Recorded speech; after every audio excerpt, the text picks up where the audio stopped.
বিসমিল্লাহির রহমানির রহিম। আপনারা জানেন বাংলাদেশে অনেক ইসলামী দল রয়েছে এবং এই দলগুলোর ভিতরে ঐক্য হোক, এটা অধিকাংশ দেশবাসীর কামনা বা আকাঙ্ক্ষা, কিন্তু বিভিন্ন কারণে সেটা হচ্ছে না।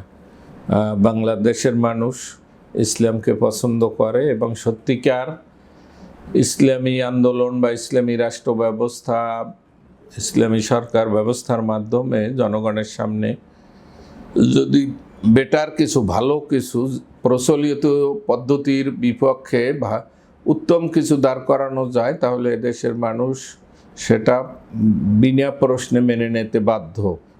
তো কিন্তু সেটা কেন হচ্ছে না? হওয়া দরকার। বাংলাদেশে ইসলামী দলগুলোর মধ্যে যেমন ধরুন জামাতে ইসলামী, ইসলামী খেলাফত মজলিস, ইসলামী আন্দোলন, খেলাফত মজলিস, হেফাজত, ইসলামী ঐক্য আন্দোলন ইত্যাদি ইত্যাদি বিভিন্ন ইসলামী দল রয়েছে। এর বাহিরেও কিছু দলের নাম ইসলামিক না হলেও তারা ইসলামের পক্ষের, যেমন জাকপা, জাতীয় গণতান্ত্রিক পার্টি, জাতীয় গণ অধিকার পরিষদ, এরকম কিছু দল রয়েছে। এমনকি বিএনপিও মধ্যপন্থী দল।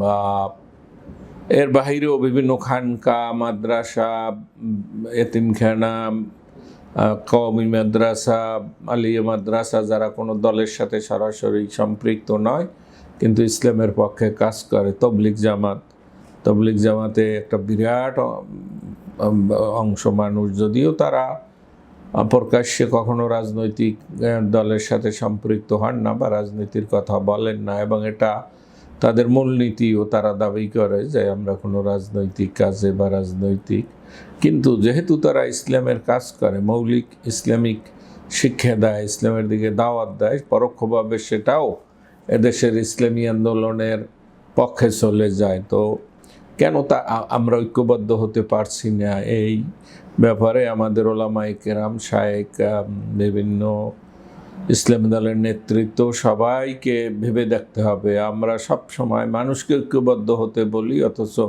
আমরা ঐক্য বিভিন্ন রকম হতে পারে। একটা হলো একেবারে ঐক্যবদ্ধ হয়ে এক দলে লীন হয়ে যাওয়া, এক দলের একীভূত হয়ে যাওয়া, সেটা সবসময় সম্ভব হয় না, কঠিন হয়।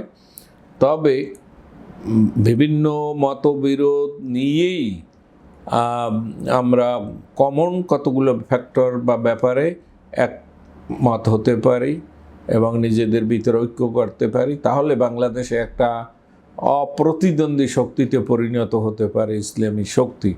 অবশ্যই এর বিপক্ষে এটাকে এরকম শক্তি যাতে না হয়, হতে না পারে, সে কলকাঠিও নাড়বে স্বভাবতই, যেহেতু রাজনৈতিক ফিল্ড অত সহজ না। আপনি যতই ভালো করুন, আপনাকে কেউ মাঠ ছেড়ে দেবে না বা দোষ ত্রুটি সমালোচনা করবি এবং সেটা সহ্য করতে হবে। যাই হোক, আমি বিশেষ করে ইসলামী দলগুলোর নেতৃত্বের প্রতি আহ্বান জানাই, কেন আমরা পারবো না? আমরা এক আল্লাহ বিশ্বাস করি, পরকালে বিশ্বাস করি, এক নবীতে বিশ্বাস করি, আল কোরআনে বিশ্বাস করি, ইসলামের কল্যাণে বিশ্বাস করি, যে ইসলাম ইহকালীন ও পরকালীন উভয় জাহানে কল্যাণ দেয়। এগুলো তো আমাদের সাধারণ বিশ্বাস, কমন বিশ্বাস, সব মুসলমানরাই বিশ্বাস করে। সেক্ষেত্রে ইসলামী দলগুলো কেন এই কথার বা এই আহ্বানগুলোর কারণে ঐক্যবদ্ধ হতে পারবো না? আমরা আল কোরআনে পড়ি, আউযু বিল্লাহি মিনাশ শাইতানির রাজিম, বিসমিল্লাহির রহমানির রহিম, ওয়াতাসিমু বিহাবলিল্লাহি জামিয়া ওয়ালা তাফাররাকু। তোমরা আল্লাহর দ্বীনকে, আল্লাহর রজ্জুকে শক্তভাবে ধারণ করো এবং পরস্পর বিচ্ছিন্ন হও না। এরকম আরও, ইন্নামাল মুমিনুনা ইখওয়াতুন ফাসলিহু বাইনা আখওয়াইকুম, তোমরা সব মুমিনেরা ভাই ভাই এবং মুমিনদের ভিতরের যত বিরোধ তোমরা মীমাংসা করে দাও। আরও কথা সামনে। তো যাই হোক, এভাবে আল্লাহ পাক কোরআন শরীফে, আল্লাহ রসুল হাদিস শরীফে বিভিন্নভাবে বলেছেন, উৎসাহিত করেছেন এবং আমরা অনুভবও করি।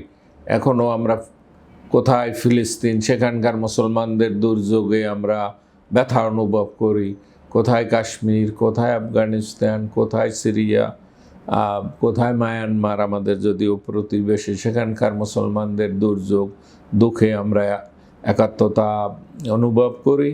আবার কোথাও মুসলমানদের ভালো হলে মালয়েশিয়া, তুর্কি, তারা আজকে অর্থনৈতিক ক্ষেত্রে উন্নত হচ্ছে, মোটামুটি পুরো ইসলামিক না হলেও মুসলিম সেন্টিমেন্ট সেসব জায়গায় ভালো, এবং ইসলামের পক্ষে সরকারও রয়েছে, তাতে আমরা খুশি হই।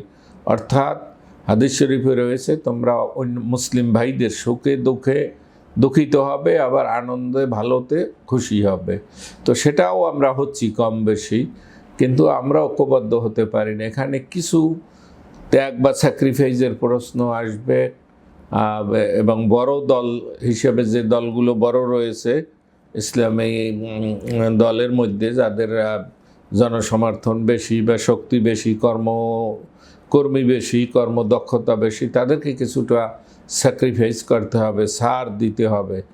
আমরা আনুপাতিক ভোটের কথা বলি নির্বাচন, প্রথমে আমরা ইসলামী দলগুলোর মধ্যে আনুপাতিক আপোষ আনি, যে আমরা যার যার শক্তি অনুসারে ভাগ করে আমরা ইলেকশন করব। যেমন যে সবচেয়ে বড় দল জামাত ইসলামী, সে 100 সিটে করলো বা 150 সিটে। তারপরের যে দল ইসলামী আন্দোলন বা হেফাজত, তারা আবার একটা ভালো সংখ্যকে করলো। এরকম পর্যায়ক্রমে যাদের শক্তি সামর্থ্য কম, এটা নিজেদেরকে স্বীকার করতে হবে, বাস্তবতাকে অনুভব করতে হবে, বাস্তবতাকে স্বীকার করতে হবে। আমি 1 কেজি বোঝা বহন করতে পারি, সেখানে আমি 1 টন বহন করার কথা বললেই তো হবে না, এটা আমাদের হৃদয়ের ব্যাপার।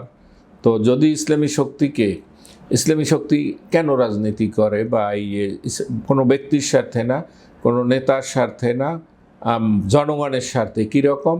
মানুষ যদি সৎ হয়, মানুষ চোর ডাকাতি গুন্ডামি ভণ্ডামি শয়তানতালি নারকোটিক্স ইত্যাদি যদি বন্ধ হয়ে যায়, অসততার, তাহলেই তো মানুষের কল্যাণ হবে। এবং এই ইসলামিক দলগুলো তো সে কথাই বলে, আমাদেরকে এই কথার ক্ষেত্রে আন্তরিক হতে হবে, এবং তাহলেই ঐক্য গড়ে আসবে। আমরা আহ্বান জানাই সব সব ইসলামী দলের, যে আপনারা একত্রে বসুন এবং বসে ঐক্যবদ্ধ হওয়ার প্রচেষ্টা চালান।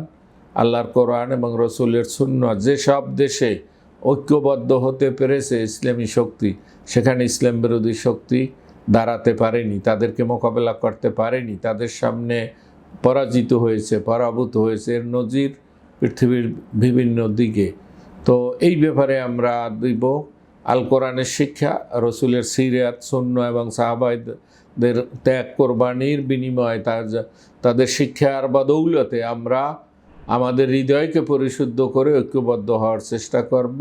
কারণ আমরা সব সময় বলি বা জানি যে ইসলাম কোনো ব্যক্তির জন্য না, কোনো দেশের জন্য না, কোনো অঞ্চলের জন্য না, ইসলাম সারা দুনিয়ার জন্য। আল্লাহ পাক বলছেন আল্লাহ রসুলকে লক্ষ্য করে, আমা আরসালনাকা ইল্লা রাহমাতুল লিল আলামিন, হে নবী, আমি তোমাকে সারা দুনিয়ার মানুষের রহমত স্বরূপ পাঠালাম।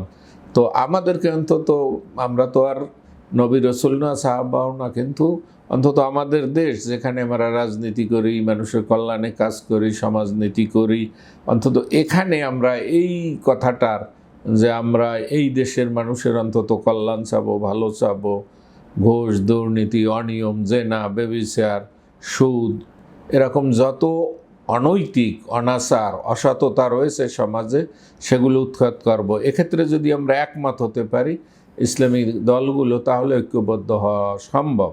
এর দায়িত্ব কাউকে নিতে হবে, বড় বড় দল বা ব্যক্তি নেতাদের। অতীতে এদেশে অনেক সময় ইসলামী শক্তি ঐক্যবদ্ধ হয়েছে। এক সময় আইডিএল নামে, ইসলামিক ডেমোক্রেটিক লীগ নামে একটা দল গঠিত হয়েছিল বাংলাদেশ আমলেই। তারা ভালো রেজাল্ট করেছিল, একটাই মাত্র ইলেকশন করেছিল। পাকিস্তান আমলেও বিভিন্ন সময়, পাকিস্তান সৃষ্টি হওয়ার পর যখন শাসনতন্ত্র রচিত হয় না এবং সেটা ইসলাম অনুসারে হয় না, তখন সর্বশ্রেণীর ওলামা একত্রিত হতে করাচিতে একটা সম্মেলন করেছিল, যেখানে সারা পাকিস্তানের, তৎকালীন পূর্ব পাকিস্তান এবং পশ্চিম পাকিস্তানের বড় বড় ওলামায়ে কেরাম একত্রিত হয়ে একটা ফর্মুলা পেশ করেছিলেন, যেটা মানতে তৎকালীন সামরিক শাসক, তৎকালীন ডিক্টেটররাও রাজি হয়েছিলেন, এবং যার বদৌলতি তখন পাকিস্তানে 1956 সনে একটা ইসলামী মোটামুটি একটা ইসলামী শাসনতন্ত্র হয়েছিল। আজকেও যদি এই দেশের ওলামায়ে কেরাম বাংলাদেশ আমলে অন্য সময়েও বিভিন্ন সময় এক সময় এদেশে নিজামী ইসলামী সবচেয়ে বড় ইসলামী দল ছিল, এতে কেউ দ্বিমত করতে পারবে না, এবং অনেক বড় বড় নেতা ছিল।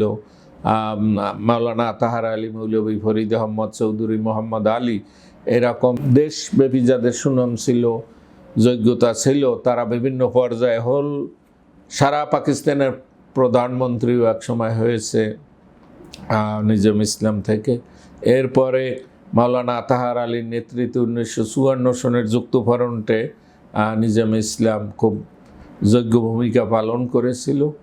যদিও আজকে তাদের সেটা যদি সম্ভব হয়, তাইলে আজকে কেন আমাদের সম্ভব হবে না? তাই আমরা যেটা বলি যে দেশ ও জাতির কল্যাণে আমরা কাজ করি, বিশেষ করে ইসলামী মৌলনীতি অনুসারে সততা ন্যায় নীতি প্রতিষ্ঠার জন্য। তাই যদি হয় তাইলে আমরা ঐক্যবদ্ধ হব এবং দেশ ও কল্যাণের কাজ করব, তবেই আমাদের সফলতা আসবে, দেশ ও জাতির কল্যাণ হবে।